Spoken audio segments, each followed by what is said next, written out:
Orient bell tiles studio से आप देख रहे हैं एबीपी न्यूज। नमस्कार, मैं हूं आपके साथ शीरीन और आप देख रहे हैं न्यूज एट 10।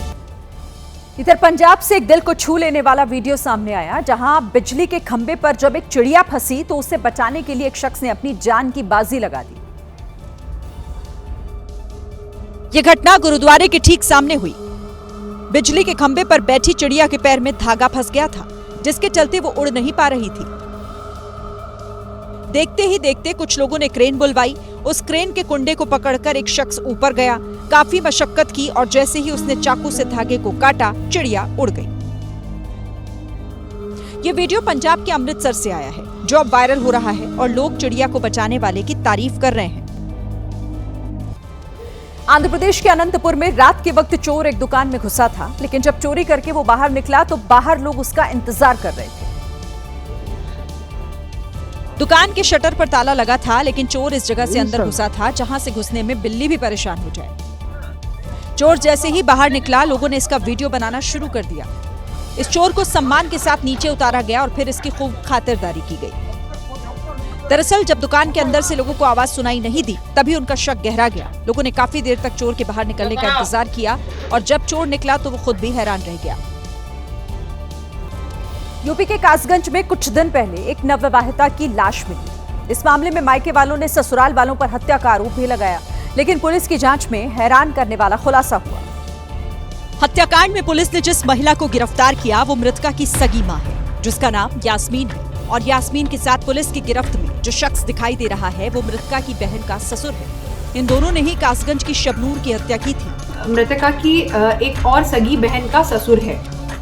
तो मृतका की मां और मृतका की बहन के ससुर ने मिलकर ये घटना कारित की है। जांच में पता चला कि यास्मीन और रईस के बीच अवैध संबंध थे और इसका पता शबनूर को चल गया था, जिसके बाद दोनों ने हत्या का प्लान बनाया और ससुराल वालों को फंसाने की साजिश की ताकि खुद पर आंच ना आए। मृतका थी शबनूर, उसकी मां यास्मीन और यास्मीन के एक साथी रईस ने मिलके इसकी हत्या की थी और ये लोग उसके ससुराली जनों को दहेज हत्या के केस में फंसा के उनसे अवैध उगाही करना चाहते थे। यास्मीन ने शबनूर के पति, ससुर, देवर और ननद के खिलाफ थाने में मुकदमा भी दर्ज करा दिया, लेकिन वो तो भला हो पुलिस की जांच का, जिसने बेगुनाहों को फंसाने से बचा लिया।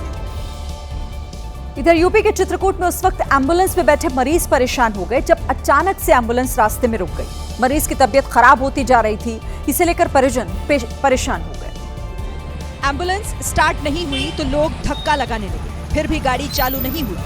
करीब 20 से 30 मिनट तक धक्का लगाने के बाद परिजनों ने हार मानी और एम्बुलेंस से मरीज को उतारकर दूसरे गाड़ी से अस्पताल लेकर भागी, लेकिन तब तक काफी देर हो चुकी थी। डॉक्टर्स ने मरीज को मृत घोषित कर दिया। परिजनों का आरोप है कि एम्बुलेंस की वजह से मरीज की मौत हुई। एम्बुलेंस ऑक्सीजन भी नहीं था, ठीक, और यहाँ पे आते आते हमारे मरीज के साथ ऐसी घटना घटी। मामला चित्रकूट के मानिकपुर तहसील का है। इंदिरा नगर इलाके में रहने वाले मृतक के परिजनों का आरोप है कि इमरजेंसी में फोन करने के आधे घंटे बाद एम्बुलेंस पहुंची, जिससे हालात और बिगड़ गए। गाड़ी खराब होने की वजह से और आधे घंटे की देरी हो गई, यानी मरीज को अस्पताल पहुंचाने में करीब 1 घंटे की देरी हुई। समय से इलाज ना मिल पाने की वजह से मरीज ने दम तोड़ दिया। जम्मू कश्मीर के श्रीनगर में थर्माकोल फैक्ट्री में भीषण आग लग गई। हड़कंप मच गया। आग इतनी विकराल थी कि कुछ ही मिनट में फैक्ट्री को चारों तरफ से उसने घेर लिया और पूरी फैक्ट्री धूं-धूं कर जलने लगी।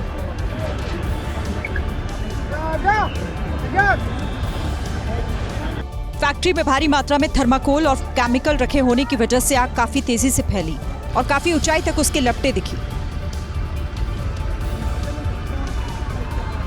लपटों का तांडव देखकर कोई पास जाने की हिम्मत नहीं कर पा रहा था। मौके पर पहुंची फायर ब्रिगेड की टीम के लिए भीषण आग एक बड़ी चुनौती बन गई थी, क्योंकि आग और काले धुएं ने पूरे इलाके को घेर लिया था। फायर ब्रिगेड की टीम घंटों तक आग को काबू करने की कोशिश करती रही, लेकिन जब तक आग पर काबू पाया जाता, आसपास के कुछ घर भी इसकी चपेट में आ गए और जलकर राख हो गए। छत्तीसगढ़ के बिलासपुर में भी ऐसी ही आग लगी थी। बिलासपुर के मोकपा स्थित सब स्टेशन में अचानक आग लगने से हड़कंप मच गया। ऊंची लपटें और आसमान तक फैला धुआं देखकर लोग डर गए। यहाँ भी आग को कंट्रोल करने के लिए फायर ब्रिगेड को काफी मेहनत करनी पड़ी। शॉर्ट सर्किट से निकली चिंगारी ने लाखों का नुकसान कर दिया। यूपी की नोएडा पुलिस ने मोबाइल चोरी करने वाले एक बड़े गिरोह को पकड़ लिया है। इस गिरोह के पास से 800 से ज्यादा मोबाइल फोन बरामद हुए जो अलग अलग इलाकों में चोरी किए गए थे। मेज पर बिछाए गए ये मोबाइल फोन किसी प्रदर्शनी का हिस्सा नहीं बल्कि इसे चोर गिरोह के पास से बरामद किया गया और मोबाइल फोन से ही पुलिस ने 821 लिख दिया है क्योंकि बरामद हुए मोबाइल फोन की संख्या भी 821 है। पुलिस ने इस चोर गिरोह के 8 सदस्यों को पकड़ा। इसमें से 6 आपकी स्क्रीन पर नजर आ रहे हैं और जो 2 चोर नहीं दिख रहे वो नाबालिग हैं। ये चोर भीड़ भाड़ वाले इलाके में लोगों को निशाना बनाते थे और मोबाइल पर झपट्टा मारकर फरार हो जाते थे। 8 में से 7 लोग मूल रूप से झारखंड के निवासी हैं और ये लोग 2-3 महीने के लिए यहाँ पर आते थे। ये गिरोह गुच्छे बनाकर चलता था और फोन चोरी करते ही दूसरे को पकड़ा देता ताकि तलाशी लेने पर वो बेकसूर निकले। मार्केट में जब लोग सामान लेने जाते थे और जैसे ही वो ध्यान उनका हटता था तुरंत की जेब से उनके पर्स से लोग फोन निकाल लेते थे और तुरंत एक दूसरे को पास ऑन कर देते थे ताकि अगर इन पे किसी को शक ना हो भी इनके पास से फोन बरामद ना हो। चोरी किए गए फोन को ये लोग झारखंड, बिहार और नेपाल में बेचा करते। अब इन सभी मोबाइल के असली मालिक की तलाश की जा रही है। पटना में कुछ लोग सड़क किनारे टॉयलेट कर रहे थे, तभी वहां नगर निगम की टीम पहुंच गई और टॉयलेट करने वालों का चालान काट दिया। नगर निगम की टीम ने टॉयलेट कर रहे कुछ लोगों को पकड़ लिया तो कुछ लोग मौके से भाग निकले। जिन लोगों को पकड़ा गया उन सभी का चालान काटा गया। आप लोग पब्लिक लोग से अनुरोध है कि अपना सही जगह देख के पेशाब करें, गंदगी फैलाए। ये देखिए अभी फैन कट रहा है। पटना में जगह जगह सार्वजनिक शौचालय बने हुए हैं लेकिन फिर भी लोग सड़क किनारे ही पेशाब करने लगते हैं। आपको वहाँ शौचालय बनाया है, वहाँ शौचालय बनाया है, आपने पेशाब किया, गलती हो गई। जिन लोगों का चालान काटा गया उनका नाम एक डायरी में नोट किया गया और 100 रुपए वसूले गए। ये नगर निगम पेशाब करने का 100 रुपया फाइन काटा। पटना में नया कानून लागू है और ये बहुत अच्छा कानून है। नगर निगम ने तय किया है कि जो लोग सड़क किनारे टॉयलेट करते हैं या थूकते हैं उन्हें नगर शत्रु घोषित किया जाएगा और उनकी तस्वीर शहर में जगह जगह लगाई जाएगी जिससे उन्हें खुद पर शर्म आए। हालांकि कई लोगों का कहना है कि सार्वजनिक शौचालय बनवाए गए हैं लेकिन वो इतने गंदे हैं कि उनमें जाने में घिन आती है। एक पुरानी कहावत है कि राजनीति में न तो कोई स्थायी दोस्त होता है और न ही दुश्मन, लेकिन महाराष्ट्र के अंबरनाथ में ऐसी सियासी दोस्ती हुई कि पूरा देश ही चौंक गया। हुआ ये कि बीजेपी ने कांग्रेस के साथ गठबंधन कर लिया। इसकी वजह भी समझिए। बीजेपी ने शिंदे गुट की शिवसेना को किनारे करने के लिए कांग्रेस के साथ गठबंधन किया। यहाँ बीजेपी के 16, कांग्रेस के 12 और अजित गुट वाली एनसीपी के 4 नगर सेवक हैं। अब ये तीनों दल आपस में बातचीत करके 32 नगर सेवकों के साथ बहुमत साबित करने जा रहे हैं। इस तरह से अंबरनाथ नगर परिषद पर बीजेपी का कब्जा हो जाएगा और शिंदे देखते रह जाएंगे। बीजेपी के सियासी चाल से हैरान शिंदे गुट की शिवसेना ने इस गठबंधन को अभद्र युति करार दिया है। उत्तराखंड के केदारनाथ धाम में अचानक मौसम ने करवट ले ली। तापमान धड़ाम से गिर पड़ा क्योंकि पिछले कई घंटों से यहाँ लगातार बर्फबारी हो रही है और इस बर्फबारी से पूरे केदारनाथ में पहाड़ों पर बर्फ का बेहद खूबसूरत श्रृंगार नजर आ रहा है। ऐसा लग रहा है जैसे बाबा केदार के धाम को सफेद चादर में लपेट दिया हो। बर्फबारी इस बार करीब 10 दिन देरी से हुई लेकिन इतनी ज्यादा हुई कि साथ में कड़ाके की ठंड लेकर आई है। तापमान -15 डिग्री तक लुढ़क गया और सब कुछ जम गया। तापमान काफी नीचे गिर चुका है और लगभग -15 डिग्री के आसपास यहाँ पर तापमान है। ठंड बढ़ चुकी है और पानी लगभग फ्रीज हो चुका है। जोरदार ठंड से पुनर्निर्माण के काम पर भी असर पड़ा है। 40 मजदूर सीवर और पेयजल लाइन बिछाने का काम कर रहे थे। वहीं पुराने रामबाड़ा मार्ग पर भी 100 मजदूर काम कर रहे थे जिसे रोक दिया गया है। महाराष्ट्र में निकाय चुनाव को लेकर राजनीति गर्म। इस बीच चुनाव प्रचार कर रहे नेता तरह तरह के मुद्दे उछाल रहे हैं जिस पर सियासत हो रही है। लव जिहाद पर बोलते हुए मंत्री नितेश राणे ने एक बार फिर ओवैसी पर विवादित टिप्पणी कर दी। ओवैसी को चाहिए होगा वो तारीख और जगह बताए, पैजामा का नारा खींच के लेके जाऊंगा उनको, दिखाऊंगा लव जिहाद किसको कहते हैं और फिर देखते हैं वो उसके बारे में क्या करते हैं। इधर ओवैसी लगातार पीएम मोदी पर हमलावर है और हर चुनावी मंच से नई नई सियासी कहानियां सुना रहे हैं। मोदी जी आपका तो 56 इंच का सीना है। ट्रम्प बोल रहा है मोदी मेरे को खुश करना चाहते थे। मोदी जी आप उसको खुश कर रहे हैं। You are making him happy and making India unhappy. ये कैसे होगा मोदी जी? दरअसल हाल ही में ट्रंप ने कहा था कि प्रधानमंत्री मोदी उन्हें खुश करने की कोशिश कर रहे हैं और इसी बात पर विपक्ष एक बार फिर पीएम मोदी पर हमलावर हो गया है। लखनऊ के केजीएमयू में लव जिहाद के आरोप में फरार डॉक्टर रमीज पर पुलिस ने 50,000 रुपए का इनाम घोषित कर दिया है। रमीज पर पहली पत्नी का जबरन धर्म परिवर्तन करवाने का आरोप था। इस मामले में उसकी संपत्ति कुर्क करने की तैयारी है। इसी मामले में लखनऊ पुलिस ने 5 जनवरी को आरोपी डॉक्टर रमीजुद्दीन नायक के माता-पिता को गिरफ्तार कर लिया, क्योंकि डॉक्टर के माता-पिता भी सह आरोपी थे। पुलिस का कहना है कि महिला डॉक्टर से जबरदस्ती निकाह कराने में माता-पिता ने भी रमीज की मदद की थी। यही नहीं, पहली पत्नी के धर्मांतरण में भी माता-पिता की भूमिका थी, इसीलिए उन्हें गिरफ्तार किया गया। केजीएमयू में लव जिहाद का आरोपी डॉक्टर फिलहाल फरार है। पिछले दिनों उसके खिलाफ प्रदर्शन भी किया गया था, जिसके बाद पुलिस ने आरोपी डॉक्टर के ऊपर 50,000 का इनाम रख दिया है। तो दूसरी ओर पिछले हफ्ते केजीएमयू प्रशासन ने अपने परिसर में एक नोटिस लगा दिया, जिसमें जबरन धर्मांतरण करवाने वालों के खिलाफ शिकायत की अपील की गई थी। कुछ दिन पहले यूपी के गाजियाबाद से एक वीडियो सामने आया, जिसमें पुलिस वाले शरीर पर मशीन लगाकर लोगों की राष्ट्रीयता चेक कर रहे थे। अब ओवैसी ने इसे लेकर सीएम योगी पर हमला बोला है। ओवैसी ने यहाँ तक कह दिया कि ये आइडिया योगी आदित्यनाथ का दिया हुआ है। बाबा ने बोला कि अब मुसलमानों की बस्तियों में जाकर तलाश करो बांग्लादेशी कौन है। तो बाबा ने बोला कैसे पहचानना? बाबा बोले फोन लेके उसकी पीठ पे रख के बोलना, फोन बोल रहा इन्हें बांग्लादेशी है। बाबा कभी किसी के सर पे रख के देखना, इसमें भेजा है भी नहीं है। अब बीजेपी का पलटवार सुनिए। ओवैसी को ये समझ लेना चाहिए कि कोई भी अवैध मतदाता या अवैध घुसपैठी इस देश में बचेंगे नहीं। यूपी पुलिस की ये विवादित कार्रवाई 1 जनवरी को सामने आई थी, जिसमें पुलिस वाले शरीर पर मोबाइल फोन चिपकाकर नागरिकता की जांच कर रहे थे। कश्मीर से लेकर हिमाचल तक भारी बर्फबारी ने मुसीबत बढ़ा दी है। कई इलाकों में तापमान माइनस से काफी नीचे लुढ़क चुका है। लगातार हो रही बर्फबारी से कई इलाकों में सड़कें भी बंद हैं।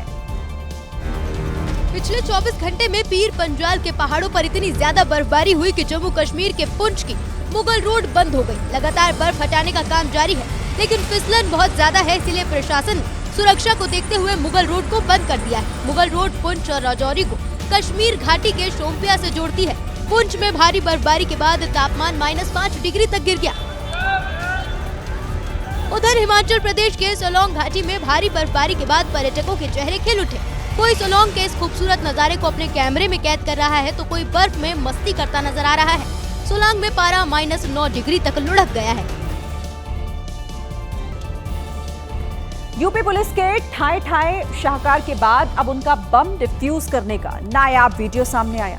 इस वीडियो को देखकर आप कहेंगे कि यूपी पुलिस के सामने बम भी हाफने लगता है। ऐसा कहने के पीछे है यूपी पुलिस का बम डिफ्यूज करने वाला ये फिदाइन तरीका।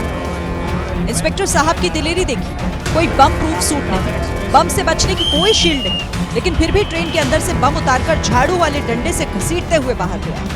बड़े बड़े वीरों की वीरता भी इनकी दिलेरी के आगे फीकी पड़ गई। लेकिन इसके बाद शुरू हुआ वीरता का दूसरा चैप्टर, जहां बम निरोधक दस्ता बिना किसी सुरक्षा कवच के ही बैग में संदिग्ध बम की जांच करने पहुंच गया। बाकी तो छोड़िए, हाथों में ग्लव्स तक नहीं। ये अलग बात है कि बैग में बम नहीं मिला,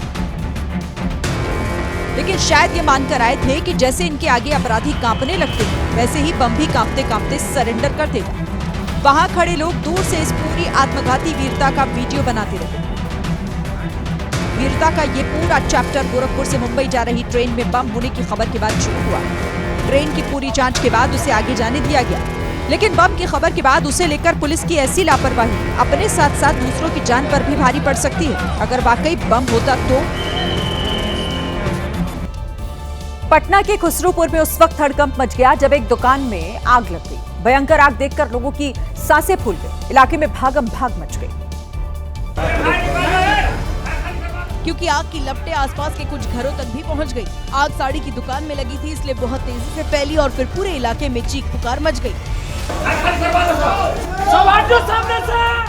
पटना के खुसरूपुर के सब्जी बाजार इलाके में ये भीषण आग लगी। लोगों का आरोप है कि प्रशासन और दमकल विभाग की गाड़ियां देर से पहुंची, जिसकी वजह से नुकसान ज्यादा हुआ। प्रशासन अभी तक नहीं आया है, देखिए पूरा भयंकर आग लग चुका है, कोई फायर ब्रिगेड नहीं है, कोई सरकारी सुविधा नहीं है।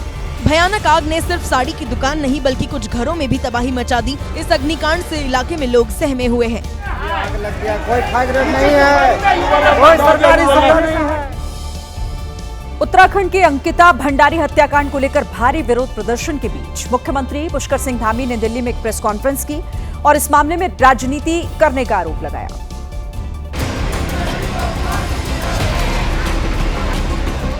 लेकिन इतने विरोध प्रदर्शन के बावजूद मुख्यमंत्री धामी ने सीबीआई जांच की मांग नहीं मानी। हालांकि एक महिला आईपीएस के नेतृत्व में गठित एसआईटी जांच पर भरोसा जताया। एसआईटी ने अपनी पूरी जांच करी, हर एक पहलू पर जांच करी।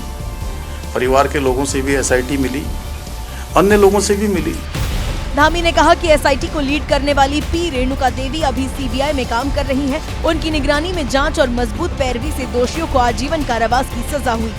अब इधर ऑडियो एक आया है और ऑडियो में उन्होंने कई लोगों के नाम लिए हैं अलग अलग पर। मुख्यमंत्री ने ऑडियो की जांच कराने का दावा किया और राजनीति करने वालों पर निशाना साधा। एक ऑडियो के आधार पर इतना बड़ा बवंडर राज्य के अंदर किया जा रहा है। किसी के पास भी कोई सबूत होगा तो मैं बिल्कुल आप सबके सामने स्पष्ट करना चाहता हूँ, कोई छूटने वाला नहीं है। आगरा के सरोजनी नायडू मेडिकल कॉलेज से एक अजब तस्वीर सामने आई। यहाँ मरीजों के वार्ड में आवारा कुत्ते घूमते दिखाई दिए। वहां उन्हें रोकने वाला कोई नहीं। ऐसी तस्वीर सिस्टम पर सवाल खड़े करती है। जहां सिर्फ मरीजों की एंट्री होनी चाहिए, वहां डॉगी जी भी पूरा इत्मीनान और आराम फरमा रहे हैं। कोई रोक टोक नहीं। जब मन हुआ ये कुत्ते आराम से आते, खाते पीते, मन किया तो तीमारदारों संग सो भी जाते। कमाल की बात तो यह है कि तीमारदार इन्हें भगाने की कोशिश करते हैं तो ये भागते भी नहीं, क्योंकि अब तो इन्होंने अस्पताल को ही अपना परमानेंट ठिकाना मान लिया है। मरीज डरे तो डरे, अपनी गारंटी पर इलाज करें। ये कुत्ते काट लें तो अस्पताल प्रशासन की बला से। वार्ड में सामान देने आए एक कर्मचारी से मरीज ने पूछा, कुत्ता काटता तो नहीं? काटता नहीं है, बाकी सूंघता है और भौंकता है बस। अस्पताल के कर्मचारी मरीज की बीमारी पहचान पाए या ना पहचान पाए, लेकिन कुत्ता काटने वाला है या सूंघने वाला, इन्होंने इसकी पूरी तालीम ले रखी है। बिहार के पूर्वी चंपारण के कैथवलिया स्थित विराट रामायण मंदिर परिसर में दुनिया के सबसे बड़े शिवलिंग की प्राण प्रतिष्ठा की तैयारी तेज हो गई है। मंदिर में शिवलिंग की स्थापना 17 जनवरी को विधि विधान के साथ की जाएगी, जिसके लिए तमिलनाडु के महाबलीपुरम से 2000 किलोमीटर से ज्यादा की दूरी तय कर यह शिवलिंग पूर्वी चंपारण पहुंच गया। इस शिवलिंग की ऊंचाई 33 फीट है, जबकि वजन 210 मीट्रिक टन, और यही वजह है कि इसे विश्व का सबसे बड़ा शिवलिंग माना जा रहा है। यह शिवलिंग पूरी तरह ग्रेनाइट पत्थर से बना है। 96 पहियों वाले विशेष ट्रक से शिवलिंग तमिलनाडु से चंपारण लाया गया। यह शिवलिंग बिहार के जिन जिन इलाकों से गुजरा, उसे देखने के लिए भक्तों का जन सैलाब उमड़ पड़ा। 17 जनवरी को पूरे विधि विधान के साथ 5 तीर्थों के जल से अभिषेक करने के बाद शिवलिंग को मंदिर में स्थापित किया जाएगा। इधर इंदौर में गंदा पानी पीने से 17 लोगों की मौत का मामला आज अदालत जा पहुंचा। मध्य प्रदेश हाईकोर्ट की इंदौर बेंच में सुनवाई के दौरान एमपी सरकार को फटकार लगाई गई। आरोप है कि मौत का आंकड़ा अपडेट किए बगैर ही सरकार कोर्ट में आ गई।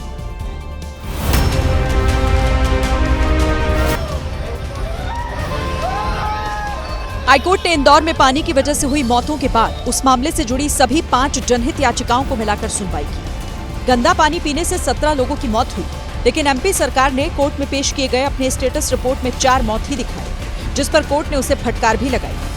कोर्ट ने नाराजगी व्यक्त की कि कोर्ट के सामने एक तो अधूरे डाटा लाए जा रहे हैं और जो इतनी बड़ा घटनाक्रम हो गया और पानी लोगों को हम स्वप्न नहीं दे पा रहे। अब मामले की अगली सुनवाई 15 जनवरी को होगी। उसमें कोर्ट ने मध्य प्रदेश के मुख्य सचिव को भी वर्चुअली जुड़ने के आदेश दिए हैं।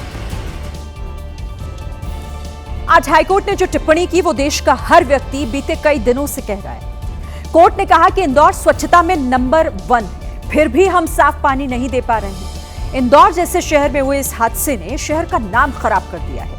कोर्ट ने पूरे मध्य प्रदेश में पीने के पानी की स्थिति पर चिंता व्यक्त की और कहा कि अगर पानी ही दूषित हो तो ये एक बहुत गंभीर विषय है। कोर्ट ने राज्य सरकार के काम करने के तरीके पर भी गंभीर सवाल खड़े किए हैं। अब प्रशासन से कहा गया है कि जैसे आप कोरोना के वक्त मेडिकल बुलेटिन जारी करते थे, वैसी ही खराब पानी से फैली बीमारियों पर अपडेट दें।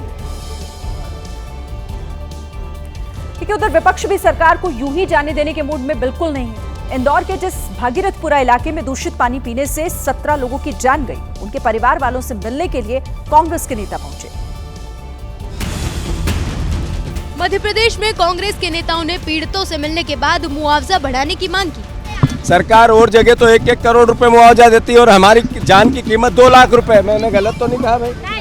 मैं सही। भागीरथपुर इलाके की सड़कें सकरी थी, उनमें भी हेवी सिक्योरिटी लगी, तो कांग्रेस के नेता पूछने लगे कि कहीं सरकार को छुपा तो नहीं रही। क्या एक जो व्यक्ति मृतक हो गए उन परिवारों से मिलने में इतनी सरकार को क्या परेशानी है? क्या डर है? क्या ज्यादा मौतें हुई है? कांग्रेस ने मांग की है कि 17 मौतों के जिम्मेदार लोगों पर हत्या का केस दर्ज हो।